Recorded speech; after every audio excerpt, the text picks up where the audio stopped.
Hello, everybody, and welcome to the Do Andrew Conspiracy. We have myself, Mr. Andrew, and my lovely co-host, Mr. Do, and we're here to conspire with you. And today, we're gonna keep it real simple. We're gonna do some ohms. I O So it starts high I O, and then we like kind of really humming. And if you want bonus points, you can kind of cover your eyes like this, and then plug your ears with your thumbs, and it really increases the resonance of the ohming in your skull. But I'm gonna probably keep my ears open. Anyway, if we can get out any wiggles, settle in, close the eyes, and then take a deep breath in. And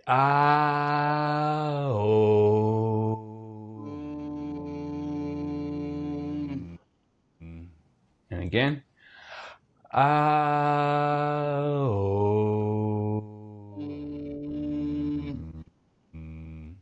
And really carry out the end of the ohm on this one. Deep breath in. And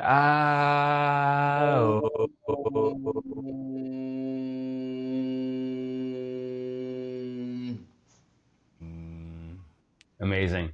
At the retreat I went to, we joked about having an ohm off to see who could ohm the longest. So, if any, we didn't actually do it. We were just talking about it. But I'm just saying, if anyone watching this and wants to let us know how long they can ohm, leave it in the comments. What's your longest ohm? I'd love to hear.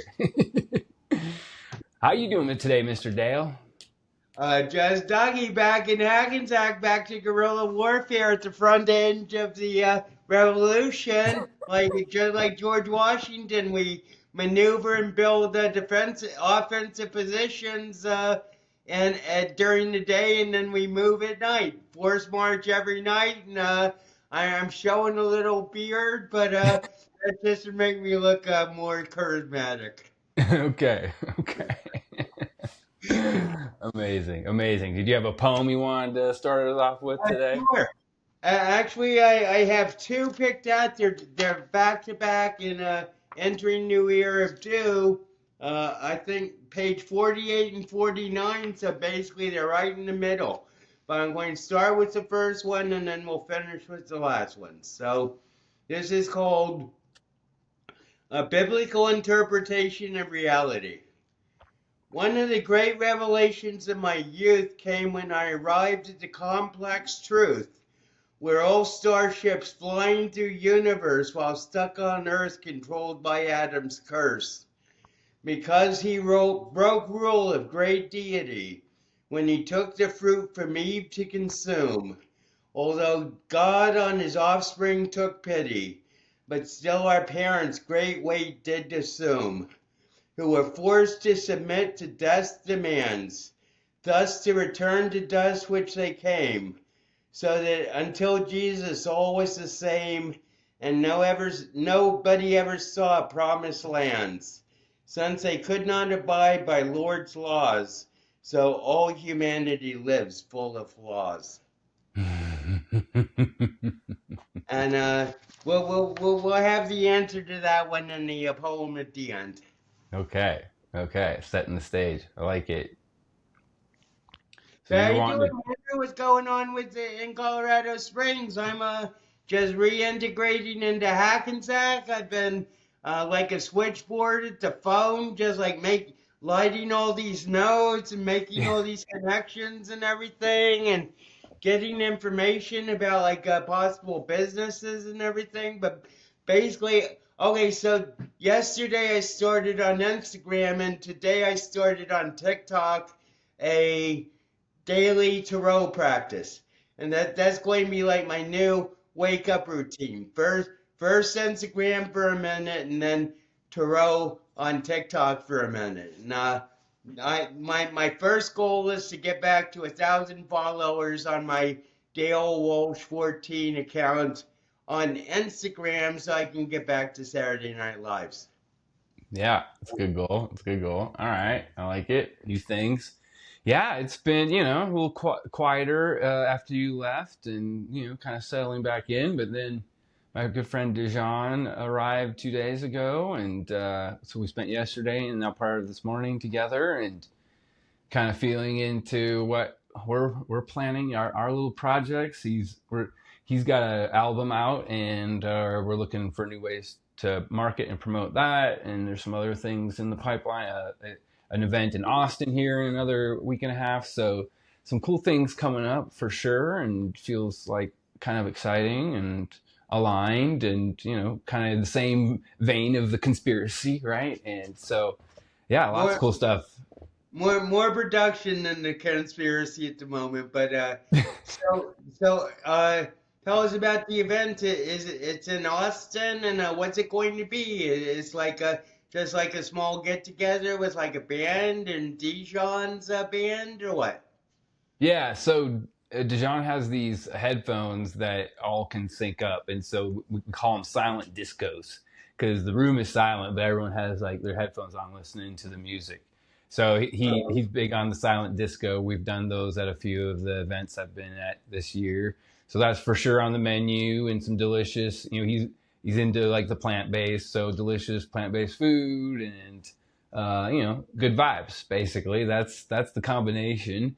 And I think Jade's going to be there doing a prayer. Jade has the most epic prayers of all time, so that'll be Okay. fun. Yeah, so we're going to bring Christ consciousness. I mean, there's already like a Christ consciousness scene in Austin, so hopefully tapping into that a little bit too, maybe making some connections and networking and that sort of thing. So we'll see. I don't know. It's another adventure, and I know from my previous adventures, usually cool things happen. I just had a insight is that Christ consciousness. I mean, basically, you're into Christ consciousness, and I'm into kingdom consciousness, and they seem to integrate well. But I was just thinking, I mean, because Christ consciousness is still sort of like focusing on the. I mean, as I understand it, the way the heart, that's like a transmission from Jesus and everything. So basically, as I see it, the way the heart and Christ consciousness is sort of like a conduit to kingdom consciousness. But what I found was really liberating was when I got out of the uh, fascination with the person and the actual accounts of Jesus, as opposed to what the spirit of his word really was. And that's what Sid Banks is always talking about too, is see the spirit of the words, not the words in the person themselves. And that was just came to me about difference between Christ and kingdom consciousness. I feel that I'm in the kingdom. We're both in the kingdom consciousness. Yeah, I don't know. It feels like a distinction without an actual difference. That's my opinion. Okay. I think it might be a very nuanced difference if there is one. I could give you that, but yeah, the kingdom of heaven within is. Let me say that slower. The kingdom of heaven is within.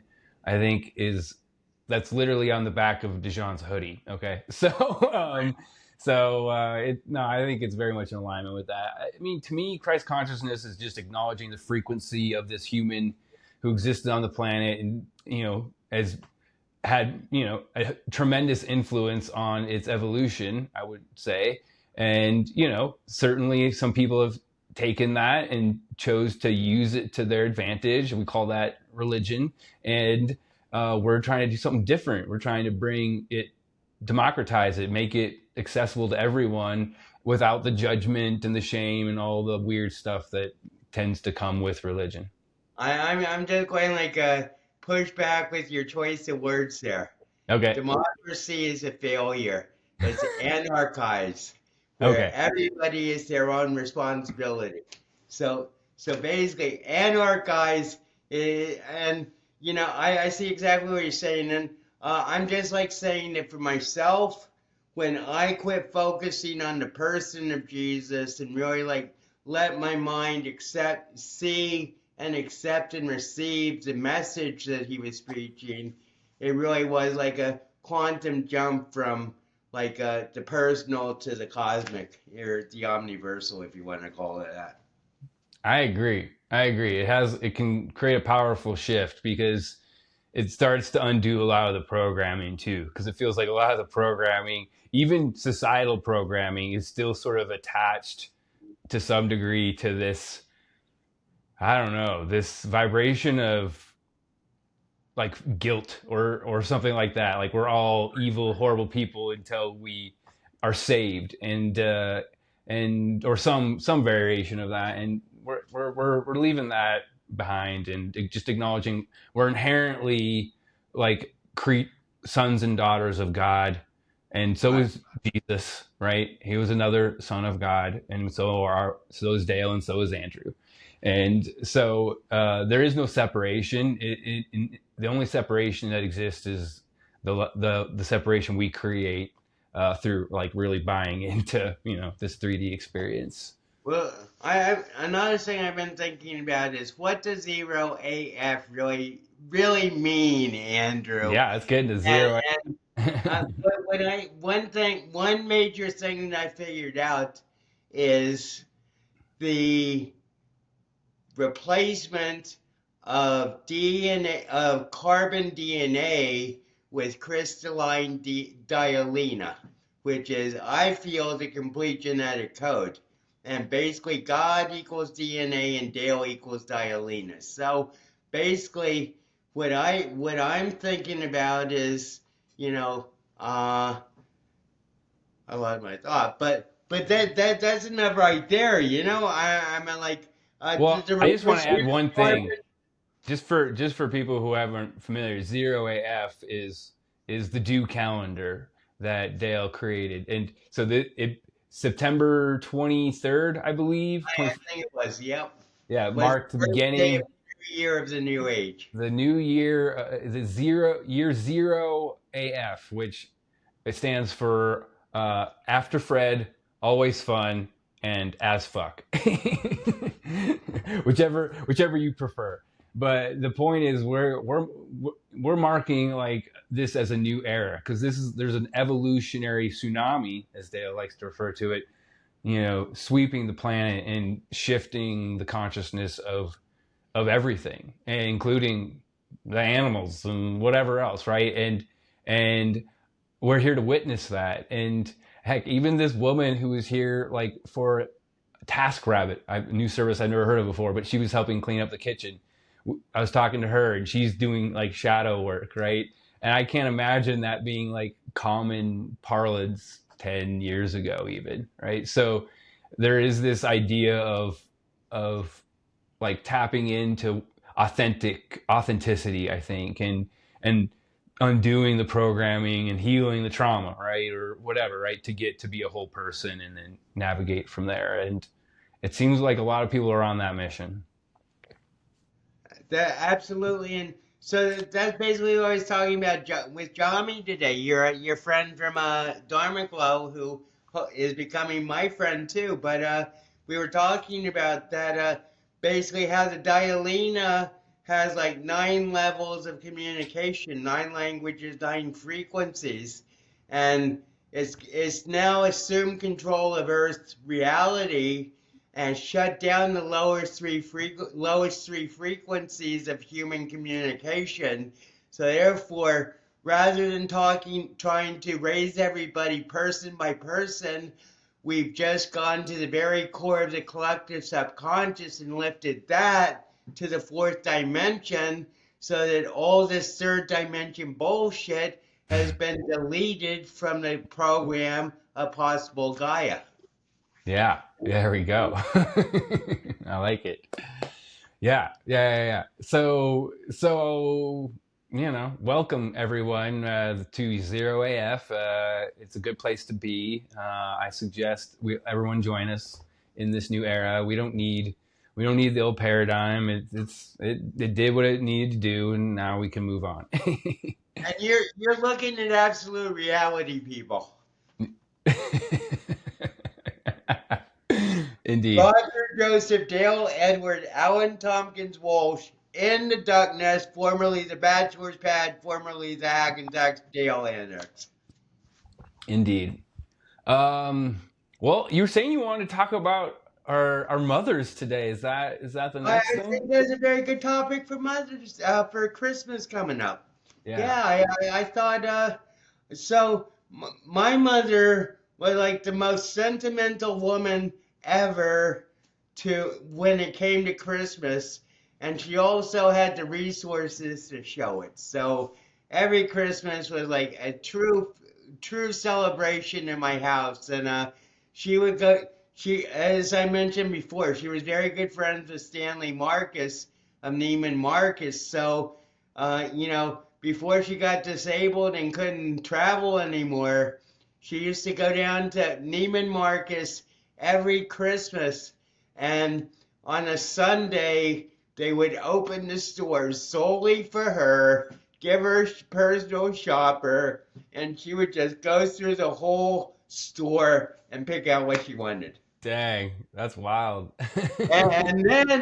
And then she would like bring it all on the plane back to LaGuardia Airport. So we're like taking three taxis to get all the gifts back to the apartment. And the greatest gift she ever the greatest Christmas gift she ever gave me was when I was growing up. Dr. Pepper was my favorite soda, and I think I mentioned that during the summer, I had the only pool in the neighborhood that people could use, so my house was always the hub of the neighborhood during the summer. And my mother would just buy endless cases of Coke and Dr. Pepper to like keep everybody supplied. So, Dang. uh, but the greatest Christmas gift she ever gave me was one Christmas she came back with two cases of Dr. Pepper before it was available east of the Mississippi. Wow. That's really cool. Dang. Special lady, Miss Mary. Marielma Porter Edward Walsh, Mapu, also known as Queen of the Ducks Mapui. It just so happens my mother is also named Mary, which is convenient. And yeah, we grew up a slightly different variation. But one thing that I do remember, like it was a pretty prominent part of our tradition was, we had my mom and dad both come from pretty big families. I think like six siblings total each, so 12 aunts and uncles total. And we'd meet usually with my mother's side on Christmas Eve and my father's side on Christmas Day. But on Christmas Eve specifically, she would always like recite the birth story of Jesus from, I think, the book of Luke. Right. And uh, there was a lot of like non-religious people, I suppose, amongst the group, or just people who didn't go to church or whatever. And I always felt like a little bit embarrassed on some level. I Right. don't know why, just like because it felt like I was forcing religion on these people or something like that. But at the same time, it was something she held so deeply, and she memorized the story and would recite it from memory, Right. and it I think it it allowed people to connect to that story however they chose, and she was usually crying by the end. Right. She's a very emotional woman. That's where somewhere I get my emotional tendencies, I would say. We feel things pretty deeply, but now I look back and really appreciate how deeply she does feel and how much empathy and love she does have for other people. So as a kid, we always see things a little differently, but now I Right. look back and like I'm kind Well, of proud that that's who she is. I've only started feeling in the last 9 months, Andrew. Dang, That's bro. why I'm so doing telling my story of my mother's. Yeah, so but basically I feel that basically I had to like suppress my emotions basically until Fred died. Dang. Okay. Okay. Yeah, I think, I've definitely noticed a shift in you and your ability to like connect and all that. And, I think it's a part of this whole thing we're talking about, right? We're riding the wave just like everyone else is. And so we're having some of those same experiences. And this I believe this is a feeling dimension. I think feelings are Right, information, and and so yeah, I think that, like I said, with my mother, she was very much tapped into that information. Sometimes it felt like a bit much, like right, every time we'd say goodbye, she's crying, or whatever, and so, but at the end of the day, she taught me like that feeling is okay, and expressing it is actually okay too. right. Which for a man, that's not. I feel like very blessed that I had Right. that example. Well, one thing that I learned growing up is, I don't know about you. We can maybe you want to talk about this, but I truly feared the anger of my parents. I mean, when my mother got angry, it was not a pretty sight. I mean, she was never violent or anything, but she would be violent with her words, and she would just like break down everything, And it's like, so, and it was like very, very sobering, you know. It's like, Well, and that's a different era too, right? I mean, we're talking 25 years prior to my childhood. right. So, I mean, definitely a different culture at that time, a different, there's a lot of different influences playing into that, I feel like. But But I had the judge and I had Mapui and Louie, but you had Ronald and Mary, and Ronald was the father of the 1980 generation. if you Ronald say so. Reagan, he was like basically the grandfather, the father of like all those kids that came I from like see. they were Betamaxing from 1980 to 2025. Yeah. Yeah. Well, my Ronald was an electrician and was very soft spoken. So Right. definitely not a Ronald Reagan, I wouldn't say. But So, uh, you know, yeah, Doc used to call that primitive thinking. He says, all people with the same name are not the same person, Dale. I say, oh yeah? yeah, yeah. I think I've said the same thing to you too. But fair enough. Yeah, I think we pointed it out. Mary Elma and Mary Etta were different people. So Oh, definitely. And then there's Mary Regan, who's the mother of Drew Christ. The other Andy that I know. cut. Amazing. No, okay. There we go. And, Marys are and, birthing people with God complexes. right, right. Well, that's the whole thing I was thinking about today about my mother. Is like she was born Mary Elma Porter.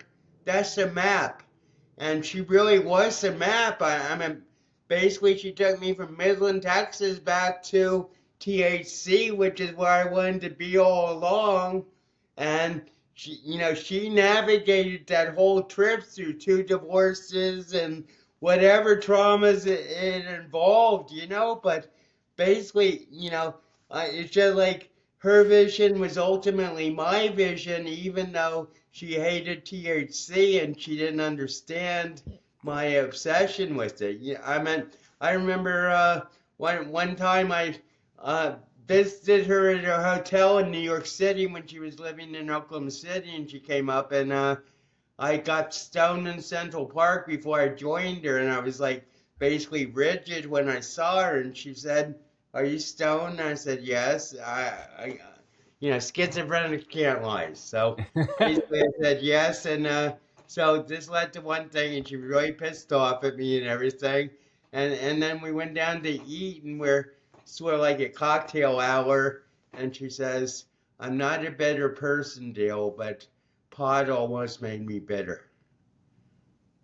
So that was basically where she stated her ultimate position, and I respected it, but I was still going through a hell of a lot with psychiatry and psychotherapists and everything, and it was like it was the only filter I had to protect me from like a crashing reality, even though sometimes it crashed reality itself. Yeah. Well, I mean, we talked about it. People see what they want to see, right? And your mother had a belief structure around a substance, And so she was looking for the evidence to reinforce her belief, and I'm sure she found it, right? Oh, Dale's acting a certain way, must be the reefer, you know. And then, you know. That's the whole thing about live love and like mental health counseling for the family caregivers. I mean, I admit it is a very tough thing to accept that someone you have love has schizophrenia, but you also have to realize there's absolutely not one cause. It is like a complex system. I mean, what a constellation, as they say in German medicine, it's like a constellation of things that converge to drive the whatever you want to see. It opens up the schizophrenic gene or whatever, but it's unpredictable and it's not caused by drug use or anything. And THC and cannabis and drugs and alcohol, they do have a contributing factor, but they're also a very easy agent to blame for someone who wants to avoid taking like full responsibility for the care of their loved one. Yeah, that seems fair. Yeah, and I get that. I mean, I would imagine having a loved one who, you know, is displaying schizophrenic behavior would be challenging, especially on the onset or whatever. And a lot of people do just want to run away, right? Or and the only way you can detach is to almost like dehumanize that person to a certain extent, or cast some sort of judgment that allows you to feel like, oh, okay, this I'm allowed to be separate now. And that's not how life works. That's not real. You're just delaying the inevitable at that point, is how I feel. Wait, But well, you know, the sad thing is, Andrew, is that the more you fail to see that it's a holistic cure, at least holistic healing, then the further away the healing gets. mm, And you know, so like what happens is a lot of people are like, you know, this happens, their loved one becomes schizophrenic, and they put up blocks, and even if they educate themselves, they're still like not looking at what their loved ones need. They're looking at what they need in order to cope with their loved ones, and that's really like the sort of like the selfless mindset that you have to get into. It's not like what am I trying to get this person, my loved one, to do. Is much more, how can I help my loved one achieve what he needs to return to health. yeah, yes. Well, and I think that requires a resourced person, right? Someone who already feels like they're struggling in life, doesn't have resources to then like help someone else. And so they can become very like reactionary. It's like, bro, I'm hanging on by a thread here, and now I gotta like give energy to help you. I just don't have it, right? Or some version of that. That's why, you know, they always say to put your mask on first when you're in an airplane, because you can't help Right. people until you're, you know, in a safe place. And so that's how I feel. It's like it's your live love probably allows people to get into a perspective where they don't feel so tumultuous about the whole thing, and then they can think more clearly and act from a more resourced place. And I think And I think that's like I that's think critical for life, not just for, you know, right. Well, I schizophrenia. think it's also important to emphasize that it's up to the diagnosee to damn make some effort too. I mean, it's a cooperative. I mean, healing is a cooperative, like march together towards greater health. And you know, what this is called. Well, we tentatively called this the myopia of healing, and this gets back to what you said about, you know, at the very beginning of our show is about, are you telling stories from a perspective of wounding or healing or of scar? And Yeah. you know, basically healing is the process of getting to the victimhood of trauma and basically overcoming yourself to the point where you can be secure and self-confident in your own self-worth. Yeah. Yep. There you go. That's all you gotta do, guys. Just I did it.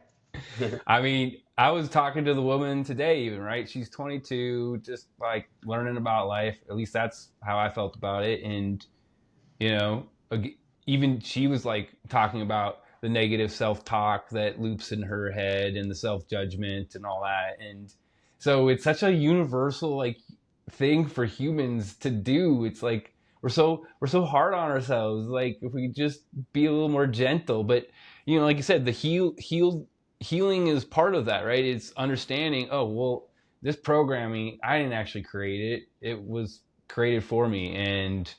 And so now, like, hopefully I have an opportunity to start seeing things differently. That's how I feel about healing too. Is like, it's just an awareness for me that there's another way to be, and that I'm worthy of that. I mean, you pointed to the worthiness aspect, and that feels so like, so we're starting to like get a formula here, right? Because the self-worth is like the foundation, and then you kind of start building from there, right? Because if you don't believe you're worthy to exist in the world, you're going to exist, you're going to shrink, you're going to be small, you're going to like try not to bother. It's like, it's a No, contracted, fearful way to be, right? It's supposed to expansive and expressing, being you, and being out there, right? And right, that's what I want to see. I mean, you were talking to Jami. She does that, right? She's there. She's right. here. She's ready to do stuff. And that's that life force energy. And you feel it in some people and you don't feel it in others. I was talking to my buddy Tyler yesterday. We were playing disc golf, and there's a mutual friend of ours. And I'm like, he invited them to his wedding and they haven't responded. And I'm like, bro, do you remember hanging out with them? And it's like, yeah. And I said it without even thinking of it. I'm like, didn't they feel like they were dead inside? And that's an exaggeration for effect, but it's close to it, right? There's an alive quality about certain individuals, and then there's like a quality that's like, feels like they've given up, or they're missing But a whole chunk of life or something. well, that's what the Dialina shut down, the lower three negative frequencies of humanity communication. So even if you're on the fourth dimension, you're still like not being in the negative. You're just like dealing with like, oh my goodness, what happened? This is so strange. I feel so strange, and whether you want to call it ascension symptoms or whatever, I mean, ultimately get used to it because we're free falling. The heavy legs of humanity have been knocked out from underneath them, and basically we're sailing like a frisbee into an unknown future. I like the frisbee analogy. I was playing disc golf yesterday. I got some new discs, and one of them was called the Astronaut, and that thing was flying real well. And then there was a Mentor, and I forget the third one, but they're all very appropriate terms, right? The Astronaut feels like it's destined for the Dialina, isn't Right, it? right. Cool. So it seems appropriate that my astronaut disc flew the best. Got to get ready for that Dialina presence. Well, I think we should Dale here and just remind people what the Dialina is. The Sure. Dialina is like not only the ninth level of Dale consciousness, but it's also this body of Dale, Roger, Joseph, Dale, Edward, Allen, Tompkins, Walsh, which I've said two or three times in the show already. And that's because, not to be modest, but I figured out there are millions of gods, but there's only one Roger, Joseph, Dale, Edward, Allen, Tompkins, Walsh.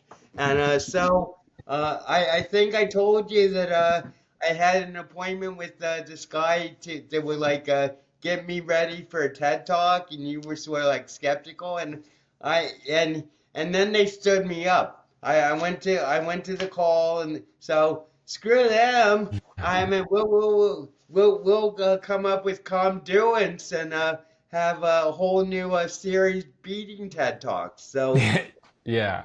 Well, I was just I Well, my experience is my ex-wife's new partner got a spot on a TED Talk, and I listened to his talk, and I'm obviously slightly biased because she left me for him, but at the same time, it was pretty uninspiring. So my Right. point is, I don't think the bar for TED Talk is as high as they want you to make you Yeah, believe.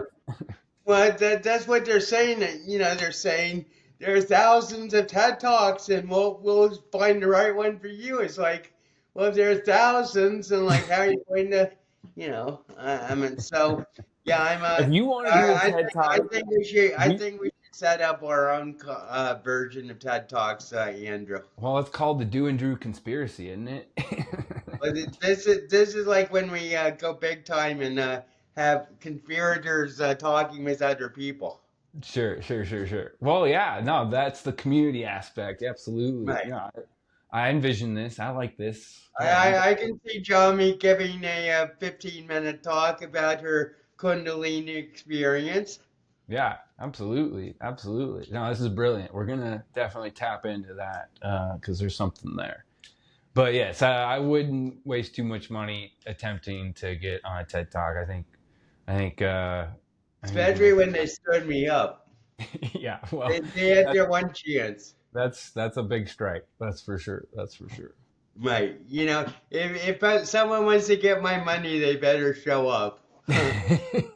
That seems like the least they could do. Yeah. Right. Shoot. And you've also been talking about publishing your book. Yeah, well, And it's is that the flight of the Dialina? it is. Yeah, yeah, My, yeah, yeah. my, and this is like all part of the Betamax 1980 movement, which is Flight of the Dialina should have been published in 1980, but I couldn't get out of the morass of muck. So basically, now in 2025, we're Betamaxing the world, meaning we're jumping timelines for 2025 back to 1980 so that you can relive your whole life, Andrew, in a toxic free political environment. And basically, one of the major foundations of the 1980 Betamax is getting my book, Velvet Velour's Follies, Book 2, or The Flight of the Dialina, which is my spaceship, which is an apocalyptic romance in the shadow of the Cold War in 2001, published through a independent publishing company that I probably will pay for to get my book marketed. But I'm very Yeah. excited because the book has been like put into like a manuscript that can be used for print on demand. So it's just a matter of like now circulating and marketing. Yeah. No, I think it's very exciting. I think that's what we're tapping into is like this creative impulse. That's part of the conspiracy here, right? Is to create something and I think we're happier humans when we have a creative outlet. That's my opinion. And to get it out there, right? To get it out into the world so people can actually see it and hold it and read it and enjoy it and it becomes like its own thing, right? And so And also to encourage people to write their own stories instead of relying on AI to do it. Oh, yeah, actually. Yeah. so did I tell you like my latest revelation about AI and why it's going to implode? No. Okay, well all AI is based upon endless consumption of the internet. So therefore, when AI first started, the information pool upon which is called a train set, but upon which AI was trained was basically pure and like unadulterated by. I mean, it obviously was adulterated, but basically it was like pretty much unadulterated from negative information or false information. But as Yeah. time has gone on, and everybody's tapped into AI, then all this information that's been coming into AI is being processed, and there's no filter to know whether it's true, false, malicious, or anything else. So basically, AI is still like all consuming information, but the information it's processing is less and less reliable. And therefore, somebody has to come up with a solution for this, because if you try filtering the internet, then obviously you're going to get prejudice according to how you're programmed to filter the internet. But you can't go on with like endless false and misleading information being the information that AI is basing its conclusions on. So that's just something that I came to an insight about a couple of days ago, and why AI isn't as powerful as everybody fears it is, because the information it's learning from is faulty. Mm-hmm. Okay. Yeah, I mean, it is a limited data set, and it is the internet, and yeah, there's the full spectrum. But it almost feels like what's on the internet is mostly the two poles, right? It's the Right. extreme over here and this extreme over here about whatever issue or topic, and there's not as much just like normal people publishing stuff up. So I'm sure AI is definitely, like you said, the data set's faulty to some extent, and Well, it's like what we talk about: thesis, antithesis, and synthesis. What you're talking about is the thesis, and the antithesis is like emphasized by AI, and the true, like, harmonious stuff in the middle, the synthesis, is ignored because of the duality of the thesis and the end. And nobody really cares about finding the synthesis, which is really the problem.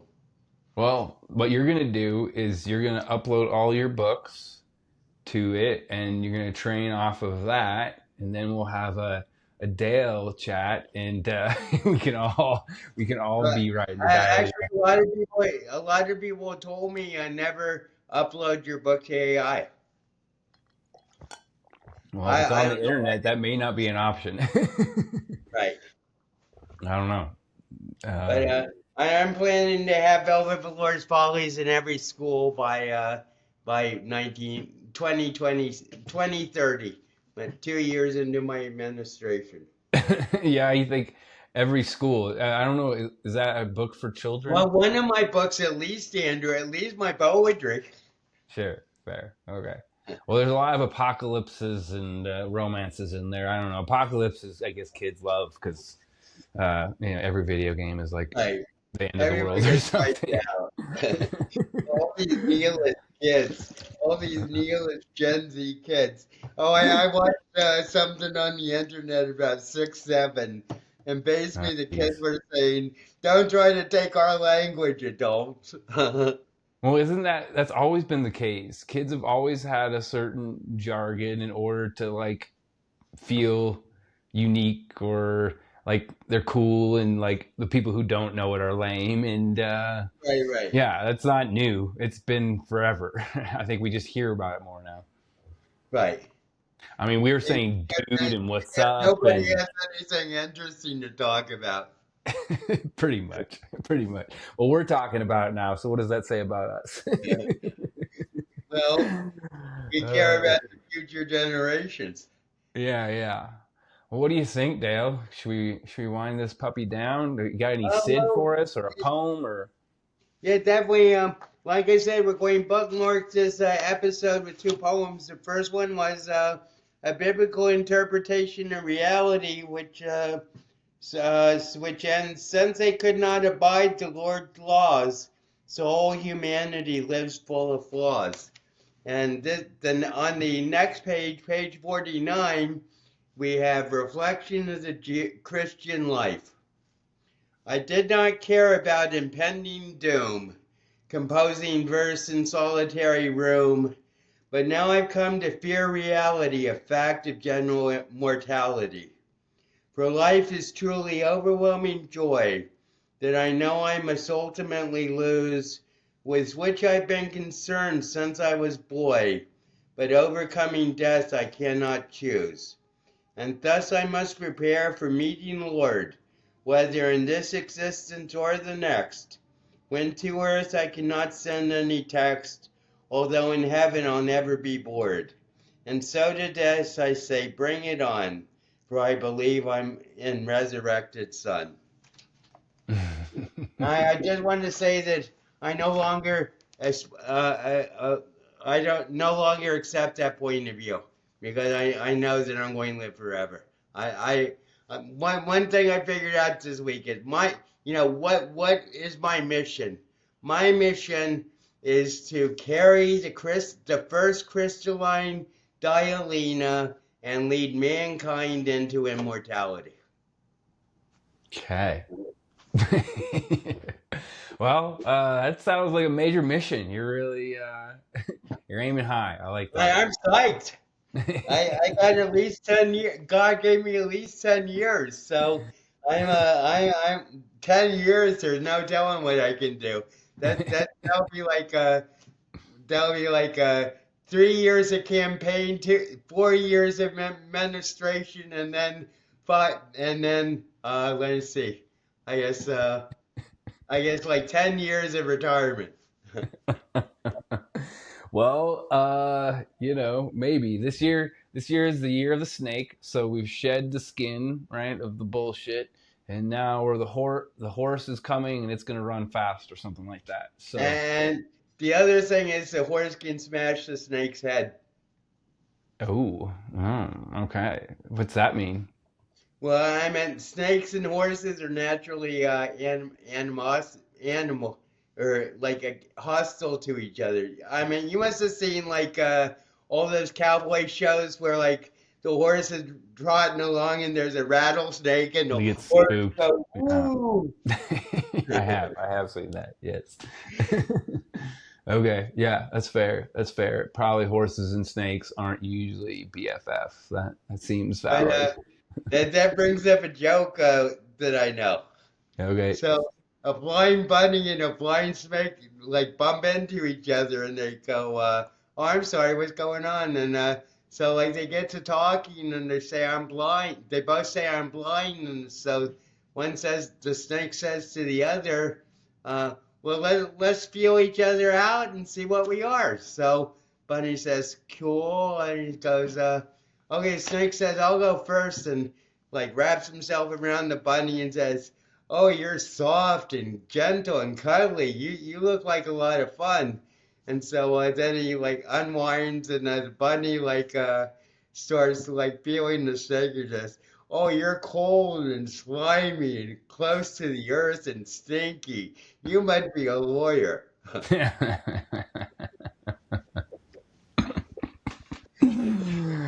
Wah wah wah.